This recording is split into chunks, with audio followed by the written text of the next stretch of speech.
Vacas lecheras, mejora genética.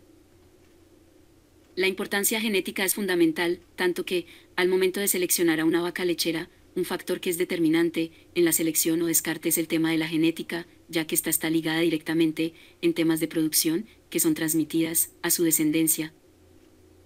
La mejora genética, al ser implementada de la forma correcta, se puede traducir en más leche. A continuación, te hablaremos de las ventajas de las vacas lecheras de alta genética. La conversión alimenticia. Este tema está relacionado con la capacidad que tienen los bovinos en convertir en leche los alimentos consumidos. La longevidad. Este factor es relacionado con la vida productiva de las vacas. La genética influye de forma directa en la capacidad de sobrevivir un bovino, pero no todo es genética, se debe complementar con el manejo, alimentación, nutrición y bienestar animal proporcionado para poder obtener los mejores resultados. Algo que hay que resaltar es que la genética bovina cuenta, ya que en las vacas lecheras de alta genética se podrán observar producciones de leche excelentes, y una gran ventaja para el productor ganadero es que esta ventaja perdura hasta la edad adulta de la vaca, lo que la convierte en una vaca rentable.